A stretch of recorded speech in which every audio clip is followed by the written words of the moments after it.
তবে আল্লাহর রহমতে আমি প্রতিদিন যখন আমি গাড়িতে যখন উঠি আমি একটু শপথ নিয়ে উঠি যে আল্লাহ আমাকে একটু ভালো কাজ করার তৌফিক দিক। আমি আমার প্রতিষ্ঠানের স্বার্থ জলাঞ্জলি কখনো দেব না। স্বচ্ছ এবং জবাবদিহিমূলক প্রশাসন ব্যবস্থা চালু করার জন্য আমি আমার সহকর্মীদের নিয়ে আপ্রাণ কিন্তু চেষ্টা চালিয়ে যাচ্ছি। জীবনের শেষ পর্বে এসে এইটা একটা মর্যাদাপূর্ণ পদে পদায়ন হলো। আমি মাননীয় প্রধানমন্ত্রী, মাননীয় শিক্ষামন্ত্রীকে প্রতি অশেষ কৃতজ্ঞতা জানাই আমাকে এরকম একটা মর্যাদাপূর্ণ এবং দায়িত্বশীল পদে আমাকে পদায়নের জন্য।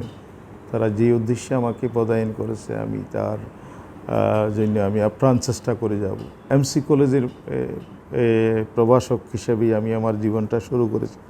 এরপরে ধারাবাহিকভাবে আমি দীর্ঘ সময় ঐতিহ্যবাহী চট্টগ্রাম কলেজ, সরকারি city college, sir Ashutosh college, Kanungopara, Patiya college, Cox's Bazar সরকারি কলেজ, এর আগেও আমি এই হাতিয়াদ্বীপ কলেজে আমি আমার কর্মজীবনের উল্লেখযোগ্য সময় কাটিয়েছি। মধ্যখানে আমি চট্টগ্রাম বিশ্ববিদ্যালয়ে আমি মাওসিতে ওএসডি ছিলাম, এই এমফিল এবং পিএইচডির কাজেই ছিলাম বেশ 2-1 বছর আর কি। মাত্র বছরখানিক আগেই আমি এখানে এই বোর্ডের আমি সচিব ছিলাম। এখান থেকে আবার বদলিভিত্তিক পদায়ন হয়ে আমার অধিদপ্তরের আমি মাওসি চট্টগ্রাম অঞ্চলের অধিদপ্তরের পরিচালক ছিলাম এবং এই পরিচালক পদে থাকাকালীন সময়ে 14ই মে আমাকে এখানে সরকার এখানে এক আদেশে পদায়ন করে 15 তারিখে আমি এই বোর্ডে জয়েন করে আবার আমার কর্মজীবনের নতুন একটা যাত্রা শুরু করলাম আর কি। স্বচ্ছ এবং জবাবদিহিমূলক প্রশাসন ব্যবস্থা চালু করার জন্য আমি আমার সহকর্মীদের নিয়ে আপ্রাণ কিন্তু চেষ্টা চালিয়ে যাচ্ছি। পাশাপাশি উন্নয়নের ক্ষেত্রে বেশ কিছু আমার স্বল্পমেয়াদী এবং দীর্ঘমেয়াদী পরিকল্পনা আছে এবং সেই লক্ষ্যে অলরেডি আমি ইতিমধ্যে কাজ শুরু করে দিয়েছি। যেমন ধরেন আমাদের এখানে আপনি দেখবেন ঢোকার সময় একটা এলোমেলো একটা ভাব, সেটার এখানে আমি একটা এই মাসেই একটু বৃক্ষরোপণ অভিযানের কাজটা খুব ভালোভাবেই শুরু করতে চাই। সৌন্দর্য বর্ধনের কাজ করতে চাই। এখানে একটা ভাস্কর্য, যেটা আমাদের স্মার্ট বাংলাদেশের যে ভাবনা, মাননীয় প্রধানমন্ত্রীর যে ভাবনা, সেটাকে আমি একটু মূর্ত এবং বিমূর্ত রূপ দিয়ে একটা ভাস্কর্য নির্মাণের আমার স্বল্পমেয়াদী পরিকল্পনার মধ্যে আছে।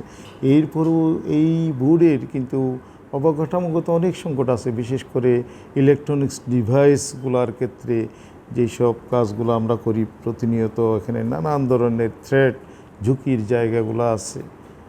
এই বিষয়গুলো তো আমাকে একটু মডার্নাইজ করতে হবে, আধুনিকায়ন করতে হবে।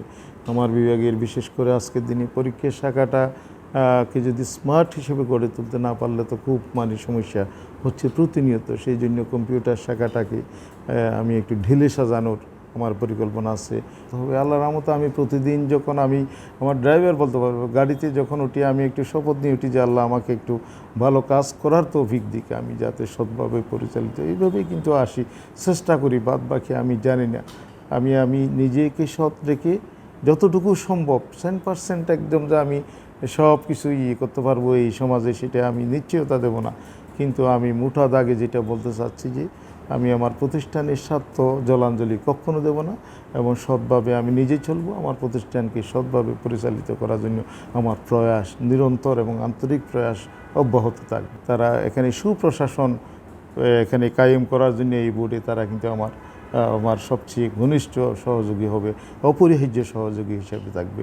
ওইটাই হচ্ছে আমার তাদের প্রতিবাদটা। মাননীয় প্রধানমন্ত্রীর যে স্বপ্নের বাংলাদেশ, যে স্মার্ট বাংলাদেশ গড়ার ক্ষেত্রে আমাদের শিক্ষা বোর্ডেরও যে একটা বিরাট ভূমিকা আছে, সেই ভূমিকার, সেই অঙ্গীকারের, সেই রূপকল্পের তারাও অংশীদার হবে, সেই প্রত্যাশাই তাদের কাছে আমি করি।